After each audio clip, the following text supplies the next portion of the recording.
Tak ada satupun makhluk yang bisa mengukur jalan hidup seseorang. Sesuatu yang tampaknya tidak akan mungkin bukan berarti sesuatu itu tidak bisa terjadi. Perjalanan hidup seseorang selain memang telah digariskan Sang Pencipta, namun juga tergantung usaha dan kemampuan yang dimiliki orang tersebut.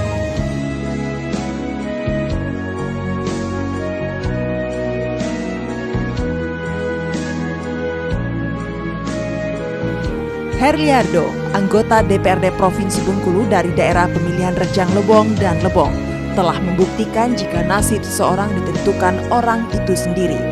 Tidak banyak yang menyangka atau mungkin tidak seorang pun yang pernah membayangkan bila suatu saat Herliardo, seorang anak petani miskin, bisa duduk di kursi legislatif. Namun sekali lagi berkat usaha yang diiringi doa, Herliardo mampu mendapat kepercayaan masyarakat untuk menjadi wakil di legislatif. Herliardo tercatat menjadi anggota DPRD Provinsi untuk periode 2009 hingga 2014. Di lembaga legislatif ini ia duduk di Komisi 4 yang membidangi masalah pendidikan, kesehatan, kepemudaan, pariwisata serta beberapa sektor lainnya. Ia sengaja memilih Komisi 4 karena memang selama ini Herliardo lebih banyak berkonsentrasi pada masalah pendidikan, kesehatan, dan kepemudaan. Dan tidak bisa dipungkiri itu semua berkaitan dengan latar belakang hidupnya yang berasal dari keluarga kurang mampu. Dengan pembawaan yang selalu mengedepankan kesantunan dan bersahabat, Herliardo tidak ingin menyia-nyiakan kesempatan ini. Bersama anggota DPRD Provinsi yang lain lulusan IAIN yang dulunya Stein Bengkulu ini merumuskan sejumlah kebijakan untuk meningkatkan kualitas pendidikan, peningkatan pelayanan kesehatan, dan keaktifan organisasi pemudaan. Khusus di bidang pendidikan, selama ini Herliardo sangat menentang sistem pendidikan yang mengkotak-kotakkan siswa berdasarkan kemampuan ekonomi orang tua. Karenanya Herliardo masuk dalam kelompok yang lantang menolak status rintisan sekolah bertaraf internasional atau RSBI. Bagi politisi yang mewakili kelompok muda ini, RSBI merupakan bentuk ketidakadilan pendidikan di negara ini. Dengan embel-embel RSBI, satu sekolah mematok harga yang cukup tinggi bagi siswa yang ingin mendapatkan sekolah RSBI. Karena biaya pendidikan sangat mahal, praktis hanya anak-anak orang kaya yang bisa mengecap pendidikan di institusi pendidikan berstatus RSBI ini. Sementara seharusnya sekolah itu kan merata. Nah, jadi kalau memang mau membuat sekolah seperti itu, sekolah unggulan, ya silakan kita buat sekolah unggulan. Tapi jangan bentuk SBI tadi, karena terlalu membebankan orang tua. Karena begini, pendidikan ini kalau orang tua sudah tidak mampu memberi pendidikan pada anaknya, ya anak-anaknya putus sekolah. Sebagai anak dari seorang petani kecil, Herliardo sangat mengetahui kesulitan seorang anak dari keluarga miskin untuk mendapatkan pendidikan. Karenanya, ia tidak akan pernah setuju bila sekolah dipilah-pilah berdasarkan kemampuan orang tua siswa. Herliardo tahu masih banyak anak-anak dari keluarga miskin ingin mengenyam pendidikan yang layak.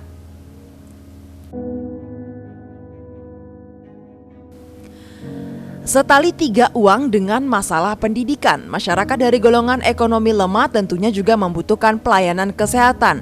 Karenanya selama ini Herliardo tidak pernah menyerah untuk terus mendesak pemerintah memberikan pelayanan kesehatan yang memadai kepada masyarakat, khususnya dari kelas ekonomi rendah. Tidak sia-sia melalui tangannya pula saat ini pemerintah provinsi memberi fasilitas jaminan kesehatan untuk masyarakat kurang mampu. Selama ini Herliardo dikenal sosok yang tidak melupakan sejarah. Dengan kerendahan diri, Herliardo mengakui amanah yang diperolehnya saat ini tidak lepas dari berbagai organisasi yang pernah diikutinya. Ia menyadari organisasi menjadi sekolah bagi pemuda-pemuda aktif untuk meraih kesuksesan dalam hidup. Namun sayangnya nasib organisasi-organisasi kepemudaan di Bengkulu saat ini berada di titik kritis. Kondisi ini pun disadari Herliardo sepenuhnya. Melalui kewenangannya di Komisi 4 DPRD Provinsi, Herliardo pun memberi porsi anggaran untuk perkembangan organisasi kepemudaan. Saya nggak tahu bagaimana realisasinya.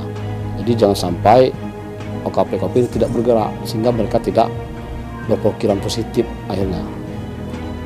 Meski perhatian pemerintah terhadap beberapa masalah yang menjadi konsentrasinya sudah cukup baik, Namun Herliardo akan terus berusaha meningkatkan pelayanan-pelayanan pendidikan dan kesehatan untuk masyarakat, khususnya masyarakat kurang mampu. Kepala daerah itu bagaimana berusaha untuk agar sekolah itu memang gratis. Gratis artian berarti mereka tidak membayar SPP, ya kan? Kalau baju kan silakan itu kan kewajiban, tapi tidak membayar SPP, tidak membeli buku-buku cetak, tapi betul-betul gratis sehingga mereka itu nyaman belajar. Kemudian kesehatan itu pelayanan yang harus diutamakan dulu. Jangan sampai masyarakat itu ditanya dulu kelas A, kelas berapa itu, tapi dilayani dulu lah, diobati dulu, baru enak itu persoalannya bercepat sembuh. Nanti kalau ditanya-tanya dulu nanti cepat mati ada orang sakit tambah sakit gitu kan. Nah. Bagi seorang Herliardo, pengalaman hidup yang pernah dijalaninya menjadi cambuk untuk banyak berbuat kepada masyarakat. Jauh dalam hatinya, Herliardo menginginkan tidak ada lagi anak di Provinsi Bengkulu putus sekolah karena terkendala biaya. Memang Herliardo mampu melewati masa keterbatasan hingga akhirnya sukses menjadi wakil rakyat seperti sekarang. Namun nyatanya tidak banyak anak petani kecil yang bisa berhasil sepertinya. Sekelumit perjalanan hidup seorang Herliardo. Dia dilahirkan di Sentral Baru, Kecamatan Bermani Ulu pada 12 Juli 1970. Herliardo merupakan anak ketiga dari pasangan Akahar dan Hafsah. Seperti warga desa lainnya, ketika itu kedua orang tua Herliardo berprofesi sebagai petani. Itu pun sebagai seorang petani kecil. Meski dilahirkan dari keluarga kurang mampu, namun Herliardo kecil tidak patah semangat untuk menempuh pendidikan. Bersama dengan semua keterbatasan, jenjang pendidikan Herliardo dimulai dari SD Impres Kampung Melayu. Menginjak kelas 3 SD, Herliardo kecil pindah ke SD Negeri 4 Curup. Selepas jenjang SD, ia melanjutkan ke MTS 130 Curup. Lalu Sekolah Pendidikan Guru Agama atau PGA di Curup, dan akhirnya mendapat beasiswa menempuh S1 di IAIN yang dulunya Stain Bengkulu. Kalau Herliardo, ya anak itu kalau secara IQ biasa-biasa saja, nggak terlalu menonjol. Nah kemudian kalau secara organisasi di sekolah memang ya cukup ini, dia karena sebagai pengurus OSIS dan lain sebagainya, karena pada masa itu ya sesuai dengan kondisi pada saat itu kan. Di mata teman dan keluarga, Herliardo adalah sosok yang bersahaja dan mudah bergaul. Selain itu, dunia organisasi merupakan bagian yang tidak terpisahkan dari kehidupan organisasi. Berbagai organisasi kampus dan kepemudaan diikuti Herliardo mudah. Bahkan karena kecintaannya dengan organisasi, Herliardo pun sempat terlena ketika di bangku kuliah, hingga harus melewati masa selama 8 tahun untuk memperoleh gelar sarjana. Beberapa organisasi yang pernah diikuti Herliardo diantaranya Ikatan Putra Nahdlatul Ulama, Pergerakan Mahasiswa Islam Indonesia, Himpunan Pemuda Pembangunan Indonesia, serta KNPI Rejang Lebong. Kesuksesan di berbagai organisasi itu membuat Herliardo melirik ke dunia politik. Pada tahun 1998, setelah menamatkan kuliah di Stain Bengkulu, Herliardo pulang ke Rejang Lebong. Di tanah kelahirannya ini, Herliardo kembali bergelut dengan organisasi dan memutuskan bergabung dengan KNPI Rejang Lebong. Di awal tahun 1999, masyarakat Indonesia dihadapkan pesta demokrasi dengan jumlah partai politik yang sangat banyak. Kesempatan inilah yang dimanfaatkan Herliardo untuk meniti jalur politik. Sejak awal, Herliardo sudah tertarik dengan Partai Kebangkitan Bangsa. Meski di tahun 1999 mendapat tawaran menjadi calon legislatif dari PKB Rejang Lebong, namun karena ia tidak duduk di kursi kepengurusan, Herliardo menolak tawaran tersebut. Saat itu Herliardo mendapat kepercayaan menjadi Ketua DPC Rejang Lebong Partai Islam Demokrat. Ia pun akhirnya ikut bertarung dalam pencalonan legislatif Rejang Lebong, walau tidak membuahkan hasil. Di tahun 2002, setelah menunggu sekian lama, Herliardo pun mendapat tawaran masuk ke dalam organisasi Partai Kebangkitan Bangsa.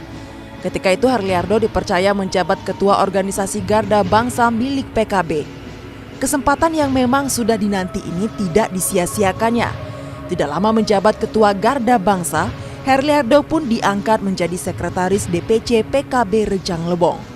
Dengan jabatan Sekretaris DPC PKB, Pada tahun 2004, Herliardo kembali mencoba peruntungan mencalonkan diri untuk DPRD Rejang Lebong. Lagi-lagi di pencalonan legislatif ini, Herliardo harus menelan pil pahit.